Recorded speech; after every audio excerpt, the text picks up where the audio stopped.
In this episode, Equus continues its journey south to the Isles of Scilly.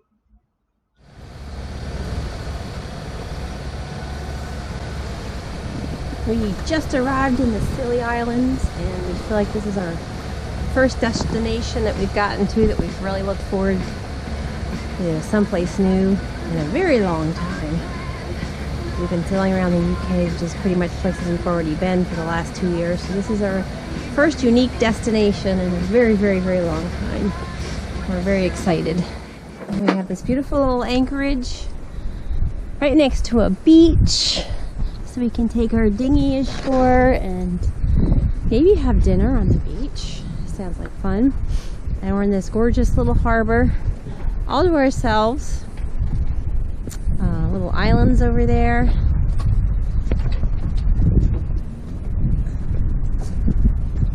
This is dead low tide, so things will look different in a couple hours, but there's some cute little islands, rocks, and a lighthouse over there.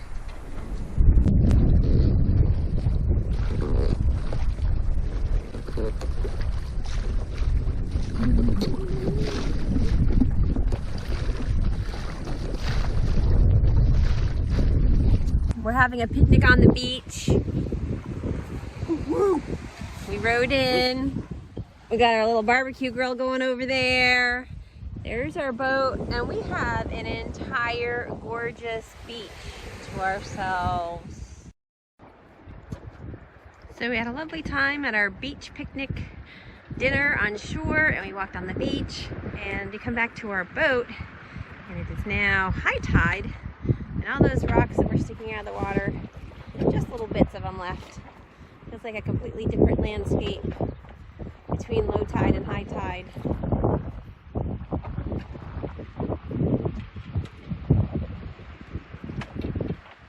It's still a beautiful evening, and we should be watching the sunset around 10 o'clock tonight.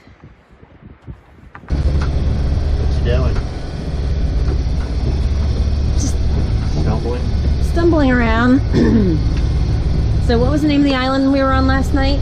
St. Martin's. St. Martin's. And today we're making a short 5-mile jaunt over to...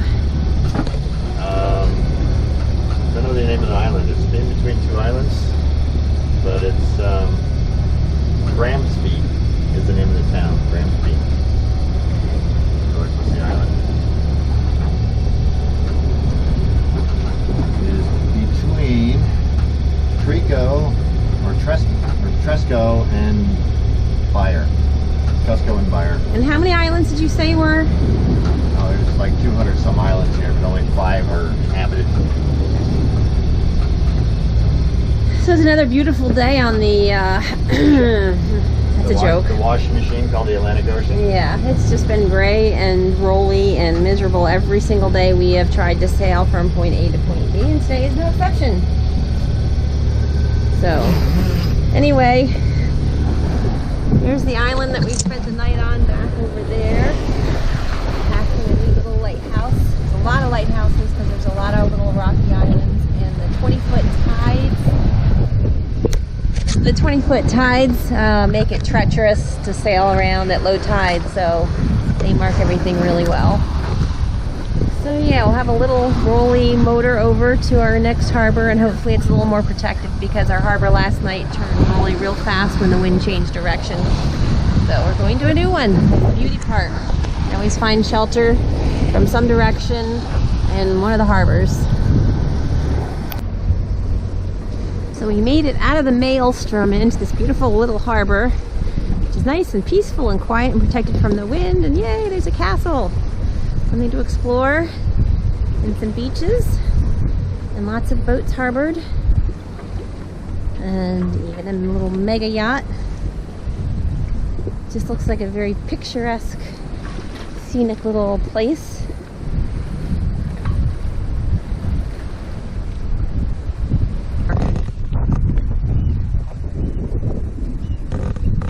And there's Equus with the teal cover and the American flag. Which really singles us out. We're always the only American flag in a harbor.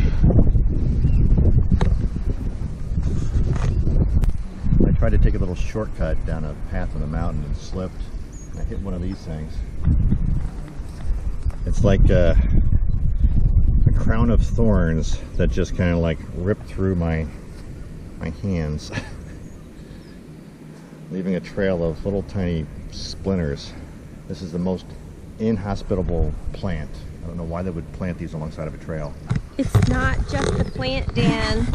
It's the entire UK countryside. They have these awful things that Dan fell into. If that doesn't get you, then you're going to get the wild blackberry thorns. And then there are usually, because they chopped them down, but there's usually stinging nettles lining the thorns and the bush from hell. So you don't want to wander off the path when you are trekking around in the UK, because it will not end well.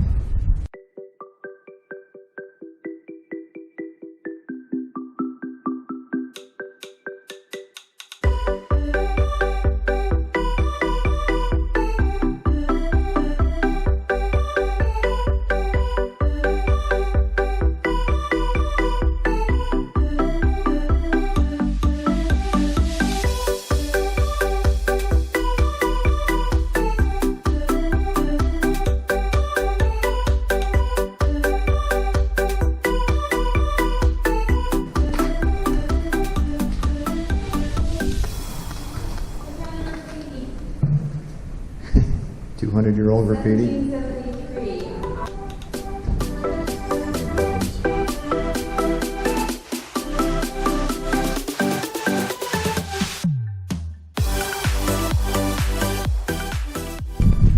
There's the old fort. This one's 100 years newer.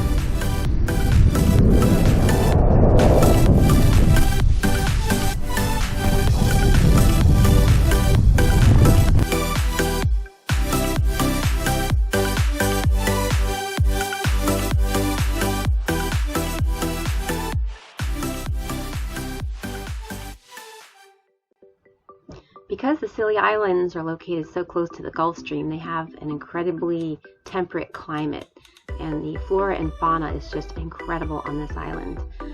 The succulents are the most varied and the largest I've ever seen anywhere. The flowers are vibrant and they decorate all of the islands.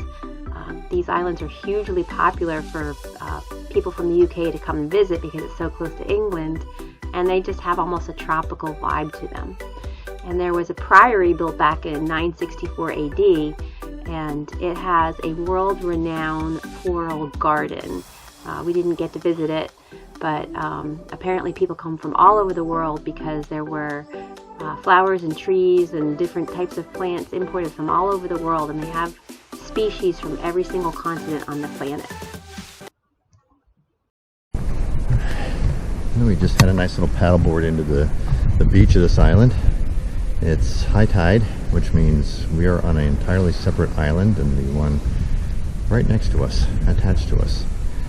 So we're going to go for a little hike today, we'll visit some birds, see if we can spot some rare, unusual birds. Of course, we don't know what they are, so we don't know if they're going to be rare or unusual, because we don't have internet here, so we can't look it up.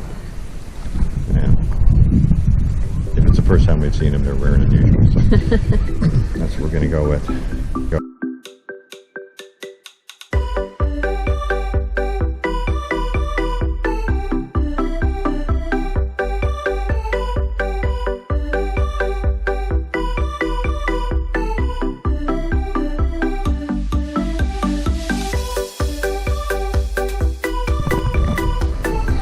So worth it.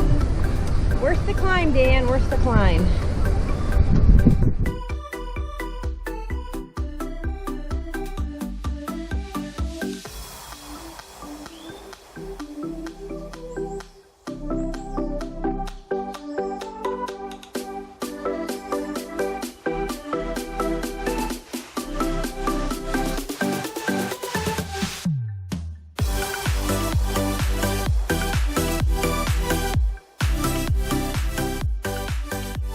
Each of the islands has their own unique look and feel, and there's lots of quaint little pubs and adorable little restaurants. So there's a lot to do, and the beaches are incredible. So it's a great place to go and have a kind of semi-tropical vacation and enjoy the beaches, the scenery, the water sports. There's just nothing not to love about these islands.